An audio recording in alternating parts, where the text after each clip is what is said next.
Assalamualaikum warahmatullahi wabarakatuh.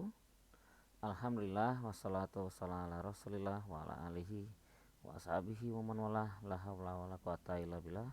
Amma ba'd. Anak-anakku yang Pak Agung cintai karena Allah taala.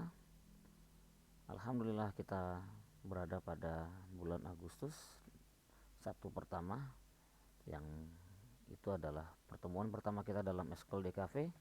Namun di penghantar pagi ini, sebelum nanti sore kita bertemu, Pak Agung ingin menyampaikan sedikit banyak tentang apa itu DKV. Ya, ya, berdasarkan para ahli diantaranya Widagdo, ya, kemudian Suryanto, ya, DKV adalah desain komunikasi visual yang dalam pengertian modernnya adalah desain yang dihasilkan dari rasionalitas, ya, dilandasi dari pengetahuan kita tentang desain itu sendiri yang dan bersifat rasional dan kegunaan atau kepraktisan, ya. Menurut Suryanto, desain komunikasi visual diartikan sebagai sebuah seni serta komunikasi yang digunakan untuk kebutuhan, nah, dalam hal ini bisnis dan industri. Nah, namun tidak sebatas itu saja, ya. Kemudian keterampilan ini bisa meliputi periklanan, penjualan produk, penciptaan identitas visual untuk institusi, produk dan perusahaan. Nah, sedangkan menurut Darton Sihombing, ya, ruangnya, ya, ada perangkat-perangkatnya seperti marka, simbol, kemudian verbalnya, bahkan font, ya, tipografi dan gambar, ya. Kemudian visualisasi tersebut ditampilkan dengan teknik fotografi ataupun ilustrasi. Yang ilustrasi ini maksudnya desain grafis yang kita pelajari. Nah, tujuan ekskul sendiri, yang pertama menumbuhkan serta mengembangkan kreativitas dan kemampuan komunikasi anak. Ya, jadi Pak Agung berharap banyak kalian dengan mengikuti ini akan ada tujuan-tujuan ini yang tercapai. Kemudian anak dapat memanfaatkan teknologi ke arah yang positif, mengarahkan minat yang tepat, menguasai berbagai cabang ilmu desain dan komunikasi visual sebagai bekal kehidupan, berkarya dan ikut serta dalam membantu dakwah, kemudian dapat bekerja dengan tim secara kolaboratif dengan baik, ya. Nah, apa saja yang dipelajari dalam ekskul ini? Secara garis besar di awal-awal kita akan belajar tentang prinsip desain, ya. Nah, karena kita sekolah sunnah, kita juga Pak Agung juga mengajarkan dulu sebelum desain kita harus punya prinsip-prinsip desain yang tidak menyalahi aturan agama ini. Kemudian nanti kita belajar warna, ya, kemudian layout, kemudian font atau tipografi, kemudian copywriting mungkin sedikit-sedikit, kemudian tips-tips dengan bagaimana mencari referensi, ya. Kemudian kita juga belajar alat desain, ya, untuk yang di HP bisa nanti menggunakan Pixel Lab atau mungkin yang lainnya pun nggak masalah, ya.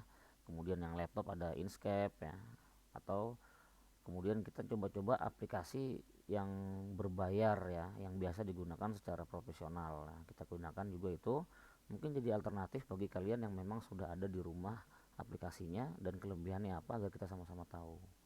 Juga kita belajar easy mode-nya, ya. Jadi ada aplikasi-aplikasi tertentu yang memang digunakan untuk biar gampang desain, ya, apa saja, ya. Ya, juga menggunakan AI atau artificial intelligence dalam desain, ya. Kemudian selain kita belajar desain, ya, kita juga belajar fotografi, ya, dari mulai teori dan praktek tentunya, teknik teknis, terus komposisi dan lain-lain, ya. Kemudian videografi, ya, pengambilan gambar juga editing akan kita pelajari. Lanjut kepada live streaming, bagaimana kalau kita ingin menjalankan live streaming, ya. Kemudian pembuatan animasi dan setelahnya kita coba masuk ke dalam sosial media, ya. Nah, kenal, ya. Nah, karena untuk mengawalinya kita harus memahami dulu nih bagaimana prinsip seorang desainer, ya. Ya, ya, terutama kita sebagai seorang muslim, ya. Ya, kenapa kita penting mempelajari dulu, ya, agar kita memiliki tujuan desain kita apa, kemudian kita dapat memegang teguh prinsip ini dan tidak melanggar syariat ya. Nah, prinsip yang pertama yang Pak Agung ingin sampaikan yaitu tauhid ya. Karena manusia diciptakan supaya beribadah kepada Allah Ta'ala ya. Wa ma khalaqtul jinna wal insan illa liya'budu ya. Nah, ini maksudnya kita harus bertauhid ya. Semua kegiatan yang kita lakukan di sini, kalau semata-mata kita lakukan untuk ibadah, maka nantinya akan bermanfaat untuk kita sendiri. Nah, kemudian tauhid itu terbagi menjadi 3 ya. Ada rububiyah ya, pengesaan Allah dalam hal yang berkaitan dengan penciptaan, kekuasaan dan pengaturannya. Jadi kalau kita bertauhid ya, terkadang desain kita anggap bagus, tapi menurut orang tidak bagus. Ya kita memang itu sudah pengaturan dari Allah. Kita tetap untuk berusaha, tetap untuk bersemangat desain ya. Seperti itu. Jadi baik itu tidak dalam pembuatan karya, dalam belajar ya, itu sudah jadi merupakan pengaturan dari Allah, sehingga kalian nggak patah semangat ya.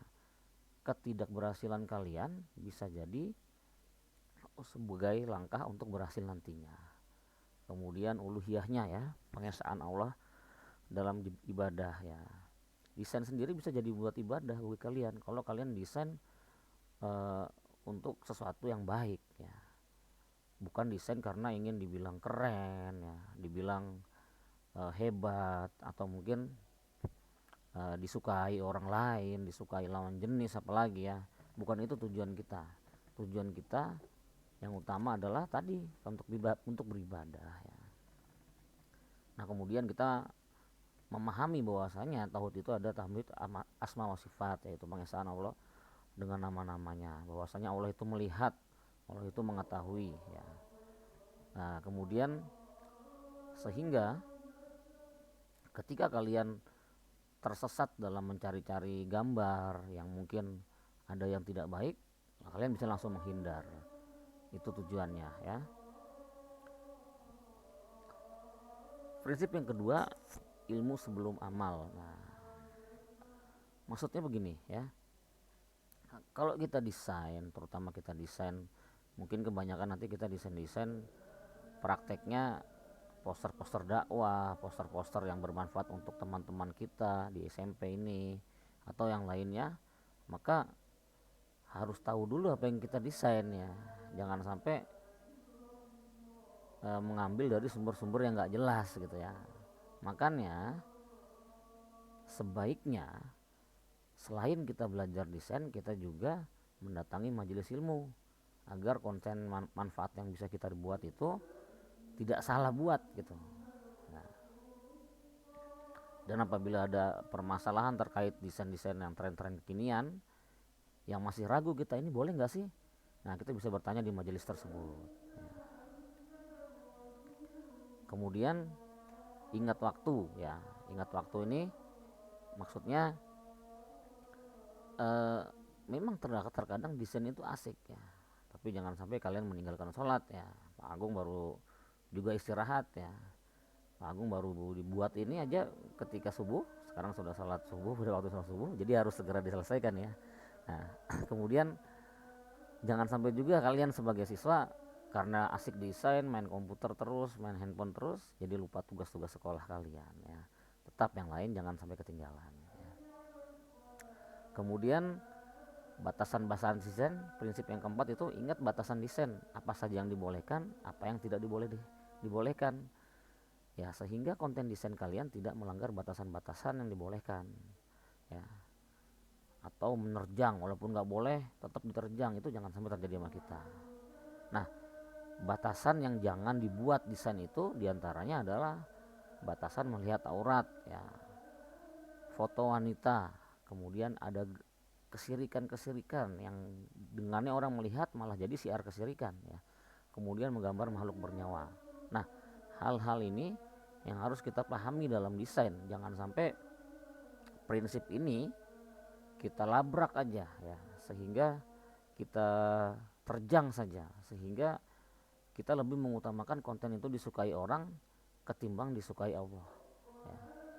Nah ini yang harus kita sama-sama untuk pelajari bersama ya. Jadi kalau kalian desain nanti boleh bertanya ke Pak Agung, Pak ini boleh nggak kita gambar kayak gini, boleh ya, seperti itu ya. Nah untuk foto wanita ini dalam desain diusahakan tidak ada ya, kecuali memang untuk kebutuhan wanita juga ya, maksudnya yang lihat hanya wanita saja ya, contohnya mungkin buku-buku kewanitaan dan lain-lain ya, mungkin itu boleh kalau untuk yang dan yang buat wanita juga tentunya. Makanya anak-anak akhwat ini juga manfaat buat kalian ya, kalau kalian belajar fotografi misalnya dalam kegiatan-kegiatan akan lebih baik yang moto juga wanita juga, atau mendokumentasikan wanita juga. Dan setelah hasilnya bukan untuk disebarluaskan, tapi untuk dipakai untuk kebutuhan yang sebutuhnya saja, dan dilihat oleh wanita saja, terbatas lah maksudnya ya. Nah kalau kita bicara dengan gambar makhluk tadi, makhluk itu kebagi dua, yang memiliki ruh itu haram jelas, yang tidak memiliki itu boleh. Yang tidak memiliki kayak pohon, gunung ya, itu kan juga makhluk Allah ya, itu tidak, itu dibolehkan. Namun jika memang binatang, manusia itu tidak boleh, kecuali mungkin wajahnya dihilangkan atau tanpa kepala atau sebagian badan saja. Terkadang untuk ilustrasi itu kita nggak harus semuanya terlihat ya.